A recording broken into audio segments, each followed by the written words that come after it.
It was kind of alarming to like know him as the guy from the Americans and then to meet this like very lovely, like Yeah. jovial man. There is something about these seafaring towns.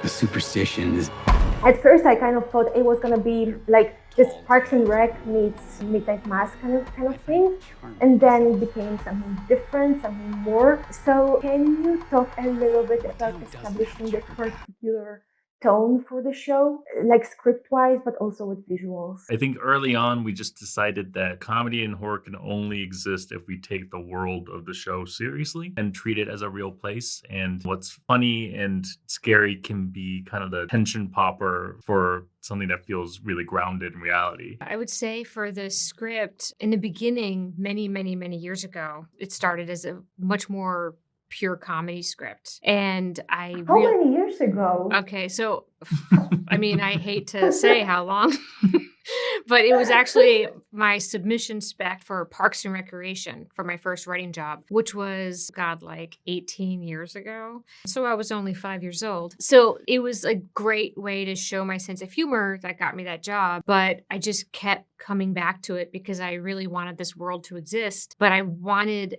as an audience member, I want to feel like I can get lost in this town and I want to visit it and I want to be scared by it. I want the tensions and stakes to feel real. And so I just kept reworking it and reworking it. And then the goal became how to keep the comedy and have this tension and not have them undercut the other, but instead feed off of each other. And so that's what the script's focused on. And that was the constant challenge of the show, I feel like, from the beginning to end. Yeah.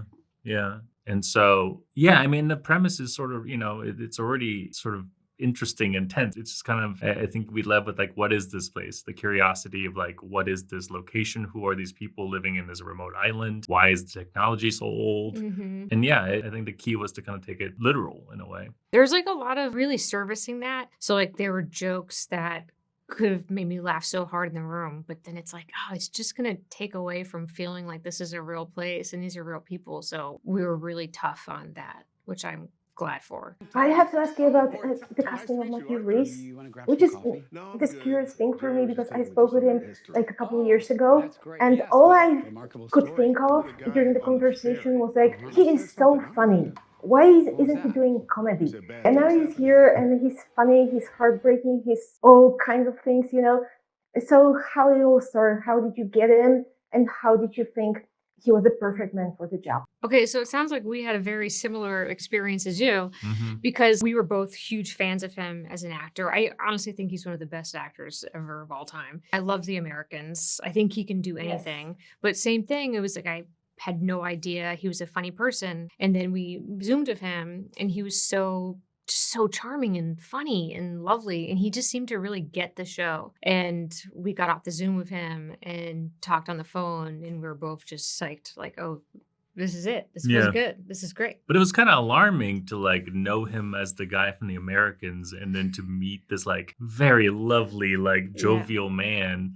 It's so not what I expected out of him, but it was, you could immediately tell that he was right for this thing.